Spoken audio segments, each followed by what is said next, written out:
Assalamualaikum warahmatullahi wabarakatuh. Hordoftoota Foozee Zaakir akkam fayyaa nagaa keessanii? Alhamdulillah anillee nagaa fayyaa isiniif qabaa. Isiniin jedha obboleeyyanii baga rabbiin nagaan walitti nu deebisee fiizii ta'ee gammachuudhaan gaddaa akkasanatti gammannee qiraatiin akkasanatti quraana rabbii biyya keenya keessatti qara'ame waan akka nama gammachiisu waan akka namatti tolu. Alhamdulillahi rabbil alamin wallahi waan jedhee ibsuus narkaa badee wallahi laazim yeroonii viidiyoo sana argu nan boo'e jechuudha. Gammachuun daangaanatti darbite. Alhamdulillahi rabbil alamin rabbiif galanni haa ga'u. Yeroo akkanatti biyyi keenya beekamtee ammallee immoo amantiin keenya akkanatti beekamee onnuu qabamee akkasanatti jechuudha. Sa'aatii kana keessatti biyya keenya keessatti aflaan akkasanaa godhamee qiraatiin akkasana keessatti sagalee bareedaadhaan akkaataa namatti toluun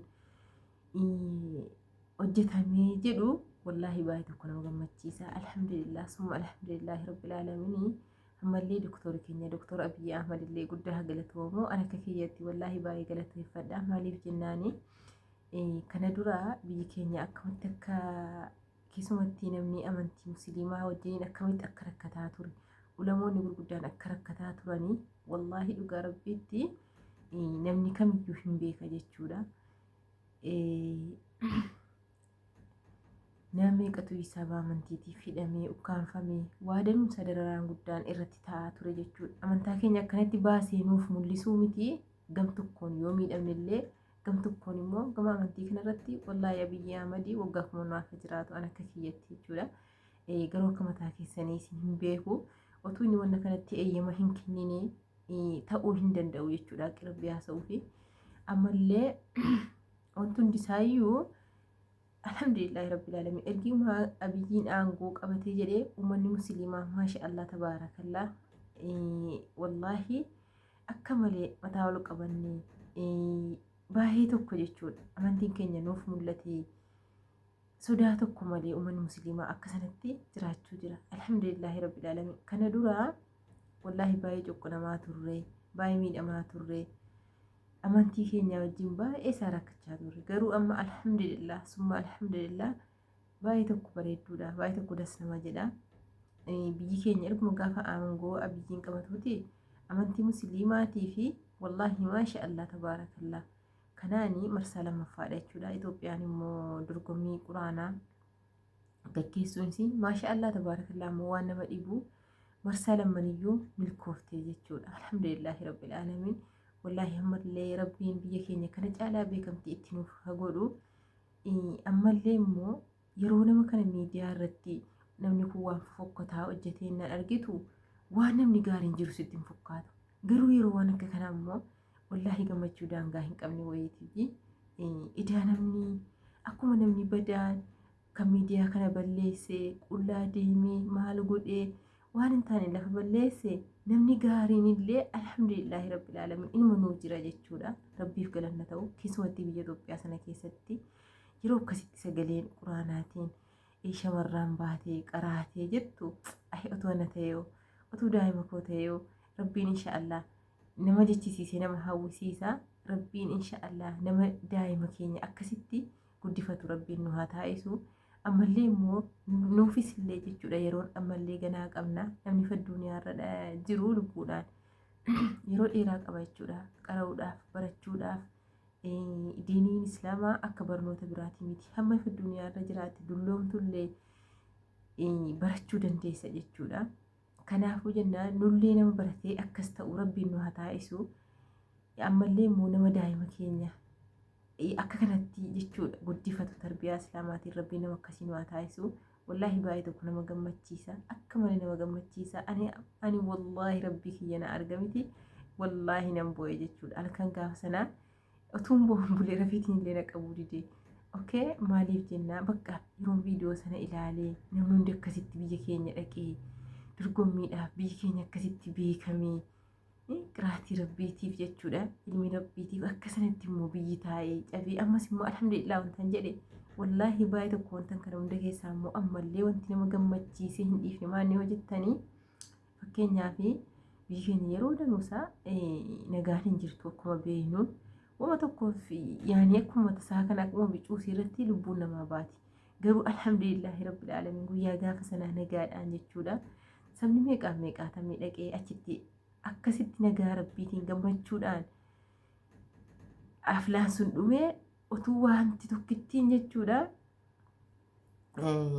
Rabshaa wa'iin hin ka'in utuu lubbuun nama tokkoo hin ba'in walgayiidha jennaan yeroo hiriira ba'amu yeroo maalii laazima jechuu namni waa wayii ta'ee yookiin ijoollee wayii duute yookiin namni wayii rukutame jechuu hin hafu. Garuu kun alhamdulillahi rabbil aalamiin silaayyuu rabbiin egaa waa isaa hin eeggata akkuma kanatti eeggata.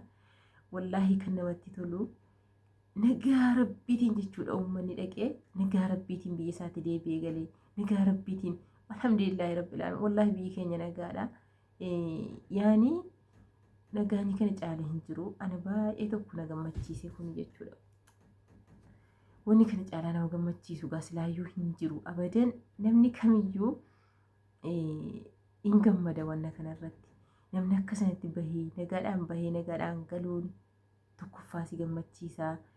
Namni biyya biraatii biyya keenyatti dhufee akka sanatti affeeramee nagaadhaan dhufee galuun innillee kunillee jechuudha. Alhamdulillah nageenyi numa jirti akka nu jennus miti akka miidiyaa kanarraa nuti jennu miti. Yeroo tokko waan tokko yeroo argite biyyi bakka ani wallaahi yeroo wanna tokko arge kana dura namni kun akkamitti jiraataara bakka yaani baay'ee tokko maatiidhaaf na daaffisa. Garuu immoo akka jennu sanaa miti.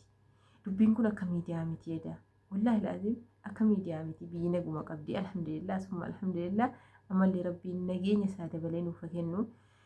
Akkaataa guyyaa gaafa sanaa guyyuma gaafa sanaa uummata akka sana danatu biyya keenya sabeetanuu hattuun illee karaa naman dabarsu gabaadha hixaniyyuu jechuudha. Akkamitti akka galtanu yaani kana dura hin beeytanii. Kanammoo jechuudha alhamdulillah namni deemee dhaqee Suudiidhaa dhaqee Ameerikaadhaa dhaqee Qaxariidhaa dhaqee eessa dhaqee jechuudha. Namni hundiniyyuu nagaadhaan gammachuudhaan uummata akka sana danatu nagaadhaan dhaqee nagaadhaan illee amma deebi'uuni biyyi keenya nagaa ta'uusaa mallateessaa nagaa ta'uusaa kanumarraayyee jechuudha. Fakkeenya fudhattu maali jennaan uummanni akkasii gaafa danatee jedhu waa wayitu jira jechuudha. Alhamdulillah bara kanammoo silaayyuu rabbuma ta'ee gagaa guyyaa akkasii alhamdulillahi nagaadha jechuudha. Biyyi keenyallee akka nu jennu akka nu yaaddaanee yaanni akka nuti yaannu sanas miti. Akka immoo ammallee dididiinii feesbuukii fi tiktookii kanarraa jedhamu miti. Wallaahi biyyi nagaadhuma qabdi. Namni guddaan xinnaan akka sanatti gadi ba'ee yaa subhaanallah yaa rabbi wallaahi nama daa'ima keenya akkasitti guddifatee jedhu wallaahi rabbiin nu haa taasisu. Nullee mallee yeroo nuti hin darbine nama qara'ee akkasitti jedhu rabbiin nu haa taasisu. Bismillah baay'ee tokko nama inaafsiisa jechuudha. Nama inaafsiisa nama hawwisiisa. Maasha Allah tabaarakallah. Ani wallaahi yeroo mucaanii daa'imni xiqqaan sun akkatti qara'ee ammallee shamarree maali maqaan isii qamaruun jedhamtu sun qaraatee akkasitti jettu baay'ee tokko wallaahi ilmaan bakka na ilmaan qabachuu dadhabe. Maalii fi gammachuu daangaatti darbite jechuudha. Dhuguma gaa namni kan hin gammanne hin jiru. Ammallee immoo waa wayisitti dhaga'ama. Wantitti dhaga'amu ani maalii maal keessa darbee maalittiin immoo jira. Yaani namni of yaadatus sa'aatii kana hin dhibuuqa. Namni silas yeroo waan akkanaa arganii bakka namatti dhaga'ama. Yaani ani maal keessa ture ammoo maalitti jira yeroo kan koo kana maalitti fayyadamaara. Obboleettii koo musliimaa yeroo akka kanatti ta'ee jedhu aniin kunoo yoo kaleessa sa'aatiin wallaalumaaf qara'uu dhabee barachuu dhabee jedhe har'aa akkamitti dabarsaara. Tiktookii fi feesbuukii irra immoo sa'aatii argadhetti fayyadamee barachuuf yaalaara. Waan akkasiillee jechuudha namatti dhaga'ama. Wallaahi alhamdulillahi rabbil aalamiin namni akkaan gammade jira ta'ee hin beeku. Ani wallaahi ani gammachuudha hin qabne hin gammade guyyaa gaafa sanaa rabbi na arga. Akkasii wallaahi obboleeyyanii biyyi keenya wallaahi maasha Allah tabaarakallah baay'ee tokko das nama jetti. Waan hundaafiyyuu alhamdulillahi rabbil aalamiin. Kan kanarraa hafe immoo yeroo tokko gaa wanti nama gargaraasus wanti nama yaaddessus hin dhibu jechuudha. Waa'ee dirree dhawaa waa'ee Dirree Dhawaa gurguratee namichi kantiibaa magaalaa Dirree Dhawaa suni lafa sana gurguratee Dirree Dhawaa gurguratee jedhamu kuni alhamdulillahi rabbil alamin kunillee dubbii sobaati jedhan wallahi waan kunillee ana Dirree Dhawaa dhaqeellee hin beeku garuu akka dhageettiitti Dirree Dhawaan akka magaalaa guddaa ta'e akka magaalaa bareedduu ta'e namni hundi jechuudha akka inni natti jaju baay'ee tokko dhagahee nan beekaa dhaqee hin beeku garuu nan dhagahee malee gurraanii dheengadda yeroo akkas jedhee namni hundi asiifachii urgufee wii subhanallah haasaa tiktookii fi haasaa feesbuukii kana wallaahi inamanina ajandaa jiraazin midhaama jaallalaa duukaas hin jettanii qalbii hin cabina maaliif jennaa fakkeenyaa waa'ee biyyi nagaa dhabu yeroo hunda biyyi nagaan qabu akkanaa namni akkana yeroo jedhamu wallaahi ammaatii kiyyaafillee obbolaa kootii yaa rabbi akkamitti ba'an akkamitti galan yoo kana ta'e jedhee jechuudha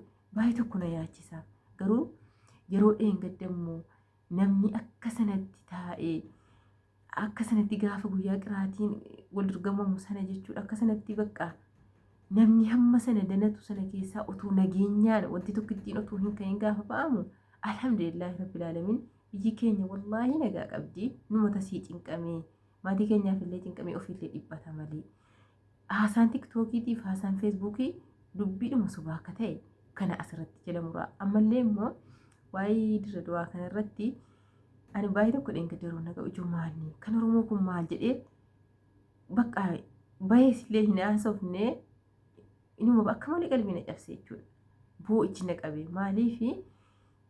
maaliif akkas taana nu kun maaliifi kanu keessaa dhalatee gaafa dhaqee aangoo qabate maal nutti deebi'a minaamin jedhee jechuudha qalbii cabaan oole akkamitti namni biyya ofii gurguraa maal jechuudha jechuun wanta akkasii baay'ee tokko namatti dhaga'ama gaana qofaa miti nama kamittiyyuu akka itti dhaga'amee yaachisee boosisuu nama beeka jechuudha inni namni dhaqee arge immoo namni magaalaa sana akka jedhamtu sana dhaqee arge immoo akkamitti akka inni yaadu akkamitti akka inni boo'e akkamitti akka inni qalbii cabu subhanallah hin beeku an kanan dhagayeyyuu jechuudha dhageettii dhumaanii baay'ee tokko qalbii cabee alhamdulillahi rabbil alamin dubbiin sun illee dubbii sobaati kantiibaan magaalaa Dirree Dhawaa suni afaan isaarraa jechuudha dhageenyee jirra bahee dinicha moo shunkurtaadha ani kan biyya gurguruu jedhe namni keenya maadiri subhanallah iddeen waa fuudhee waa kana iddee namni fuudhee tiktookirra nuu fidu waa yeroo tokko yeroo tiktookirra dhufe feesbuukirra dhufe walirkaa fuudhamee jechuudha achiin akkasitti inni tokko ittiin daldalachuudhaaf ittiin beekamuudhaaf wanti tokko kan inni fiduuf maqaa wanti nama balleessuufi jechuudha inni tokko immoo isuma dhugumaatti qalbii cabee isuma dhugumaatti miidhama biyyaatii fi waan kanarraa bahee haasa'a otuma akka jedhamu jechuudha sooshaal miidiyaa fayyaanii ajandaan waa'ee kana qofa taatee turte garuu dubbiin kun sobaa isinitti hin dhaga'amne isiniin jedha obboleeyyanii wallahi baay'ee tokko qalbii nama cabsaa akiidigaa akkamitti nama cabsuu dhiisa akkamitti namni biyya ofii gurgurata akkamitti miimi keessumatti zabana kanamu yaadamaa otuma anaa wallaalaa kana ta'eyyuu jechuudha abadan waan akkasii hin taate jedhee hin yaadu kanaafuu jennaan alhamdulillahi rabbil alamin sunillee dubbii sobaatii waan argitan kana hin amanina wallahi waan argitan kana mucaa tokkotu akka jedhee isa naawwii jabal jedhee wallahi dhugaa rabbiiti finfinneenii isa tiktookii irraatii miti finfinneenii isa feesbuukii irraatii miti finfinneen nasii qobaadhaa jedhe dhugaadha wallahi jechi kun abbaa itti fayyadamee fi inni hojjeta taarus jedhe hojjeta taara inni gadi taarus nagada taara nyaataara dhugaara gadi beelu galaara garuu immoo jiraataatuma biyyi nagaan qabdu biyya akkanaa jedhanii hanqina biyyaa qofa himu jechuudha uummanni hanqina biyyaa rakkina biyyaa beela biyyaa waan akkasii himu kuni haasuma nama keenyaati malee wallahi alhamdulillah wanta amma kana addii kana taate hin jirtu jechuudha hanqinni garuu hin jira akiid hanqinni cimaatu jira garuu immoo haddii kanaa miti dubbiin haddii nu itti yaannus miti haddii asirraa utaalamu kanas miti jechuudha waa feesbuukii fi tiktookii kana jechuudha akkinitti nama maraachuullee viidiyoo tokko gaafa argite dhuguma ho'isti fokkaatee qalbii cabdee waan isin taata dhugaadha dhugaanis ni jira taatee iddoo tokko tokkotti yeroo tokko yaanii waan akka kanaa hin ta'a wanti qalbii nama cabsu waa danuu isaatu hojjetama. Haa ta'u malee immoo akka jedhamu miti. Akki jedhamu akkitti gadi ba'an hin jiru akkitti tolu wallaahi dhugaa rabbii kana dura baay'ee tokko maatii kootiif illee na yaadda'a. Namni kun bakka baay'ee tokko yaadda'a jechuudha. Garuu dubbiin akka nu jennu kanaa miti. Akka nutti yaadnu kanaa miti. Akka feesbuukii kanaarraa miti. Akka tiktookii miti. Namni nagadachuu jira, ba'ee galuu jira, zanaafataa jedhee jechuudha. Jireenya isaa jiraachuu jira. Maatii keenya illee kottaa kottaadhaan nu waamuu jiran miti.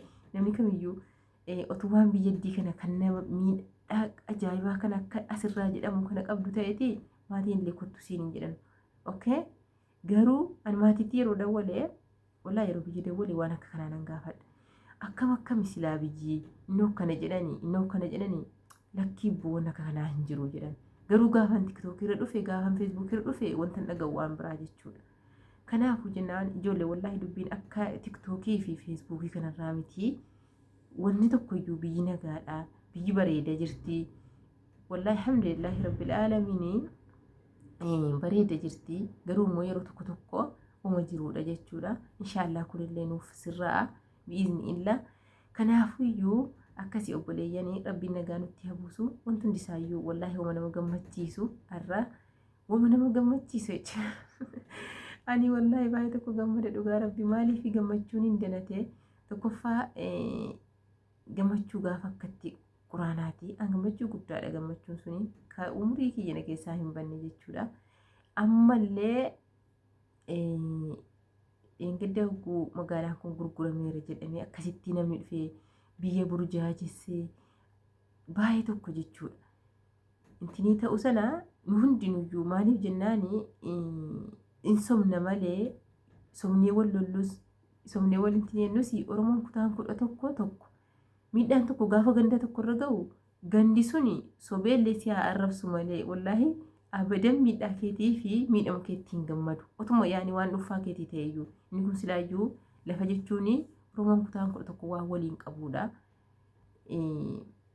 Waan waliin qabnuudha jechuudha. Otuma immoo wanna biraa ta'ellee abadan otuma wanna biraa ta'ellee miidhama walittiin somna malee sobamee wal lolamee wal arrabsamee fakkeenyaaf ijoollee tiktookii kanaa feesbuukii kanaa oguu ilaaltu akkasitti wal arrabsanii maal jedhan jiru jirra akkas bakka xalaata akkamiiti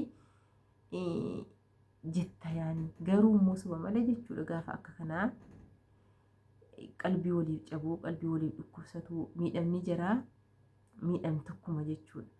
Akkasii baay'ee tokko nu qalbii nu cabsee gaddaruu kan jedhamu akka malee qalbii cabni maali silaa kan Oromoo kun maaliif akkana ta'e ormaaf fira hin qabu odaa kan nutti deebi'e akkatti nu diigee nu balleessu jennee baay'ee tokko qalbii cabnee miira keessa galaa turre garuu alhamdulillah rabbil aalamiin dubbiin sobaa akkuma kana namni kan nageenyan jaallanni jira kan foloof laayikii qofaaf deemu jira kan immoo yookiin nama kanarraa dhimma wayii qabaatee maqaa ittiin maqaa kana nama balleessu jechuudha. Nama akkasiitu immoo ammallee jira. Namni akkasii kunillee jechuudha. Maqaa keessi balleessuudhaaf laazima waa wayii baafatee dhufuu qaba. Wanna sana oguu baafatee dhufe akkas jedhee akkasii. Amma immoo akka jedhamutti akka himamutti fakkeenyaaf akkuma Dooktor Abiyyiin Dubaay gudanuu dhaqa. Mitilan jechuudha. Yeroo danuu namicha Dubaay sanaa illee michuudha. Godinyaa hiriyaadha miti akkuma sanaa namni tokko maali sila Somaalee sana keessaa namni tokko namni cimaan tokko achi keessa dhufee baay'ee tokko jaallateedha ni qaanyoo ofii isaatiif Somaalee dirree sana waan jaallatee fi iddee wa'ii yaani kadhaadhaan maslaadhaan malee waa dirqii wayitiin ka fudhate otoo hin taane iddee wa'ii isaaf kenname nama sanaaf hammuma kanaan iyyii Oromoon lafa gurgurate namichi Somaalee gurgurate jettee jechuudha oduu fudhatanii ka'anii akkasitti biyya burjaajessanii malee alhamdulillahi rabbil aalamiin wanti gurguramte illee hin jirtu. Ani wallaahi yeroon kana dhaga'u baay'ee tokko nan gammade alhamdulillah summa alhamdulillah. Ingiddas garuu immoo waan baay'ee qalbii nama cabsu yaa jamaa viidiyoo illee dheeratte viidiyoo tokko argee eda jechuudha. Akki Somaaliin uummata Itoophiyaatti godhaa jirtu wallaahi subhaanallah waan akkaan qalbii nama cabsu wallaahi jechuudha. Kan jirri ijoollee xixiqqishoo jechuudha. Ofii jiraatii dhaabbatanii jirsu malee kun ijoollee keenya akka karaa deemtu ijoolluma xixiqqishoo kana itti naqanii rukuchiisan. Ijoollee nama lama wayii. Wallaahi viidiyoo sana argee akka malee qalbiin na cabee yaa rabbi yaa gooftaa koo kan ammoo gaa kun qooduma keenya waan rabbiin biraan nuu dhufte natti fakkaata. Uummanni keenya iddoo hundatti tuffatamuunsa. Attaa biyyattii sana keessatti illee jechuudha Somaalitti sana keessatti illee tuffatamuu maatirii waan rabbi jaarraa keenya godheef inshaallah rabbiin keessaa nama baasu. Wallaahi waan akkaan qalbii nama cabsu jechaadha. Achi keessatti uummanni akka malee dararamuu jira. Akka malee rakkachuu jira. Uummanni sun wallaahi garaallee nama maatirii ani maa arfa yaanii akka jarritti akka sana daa'ima godhanii bakka Itoophiyiin jedhanii dhaqanii jechuudha viidiyoo waan kanarraa waraaban maatirii ani ka duraanii natti dhufa ta'ee feesbuukii kanarraa yeroon ilaalu viidiyoo duraan hojjetametu natti dhufa ta'ee kanuma hadhaa kan sa'aatii kan hojjetamu ta'ee maa arfa wallaahi waan qalbii nama cabsu bichaa jechuudha gochi jarri Itoophiyaa irratti hojjetaa jiran keessumatti Oromoo immoo Oromoo jedhanii akkatti jechuudha barreeffamaa itti barreessanii viidiyoo waraabanii gadhiisu wallaahi baay'ee qalbii nama cabsaa silaayyuu maal goona gaa kun rabbumaan biraa nuu dhufte alhamdulillahi rabbil aalamiin namni kamiyyuu silas itti tolus itti badus jireenyi biyya duniyaa kun wallaahi bicuudhuma yaani ammoo bicuu jiraatta. Kun immoo qooda keenya yaani uma rabbiin biraan nu dhufte inshaallah biidhnillah rabbiin guyyaa tokko kana keessaa nu baasee akkuma namaa jechuudha biyya keenyatti abboomne sanaafataa jennee gammannee biyya keenya keessa jiraachuu rabbi miskiinummaa kana nurraa fuudhee hin jedha guyyaa tokko. Akkasii obboleeyyanii galatoomaa laayikii sheerii naaf godhaa please. Hayyee assalaamu alaikum warahmatullaahi wabarakaatuh sinin jedha.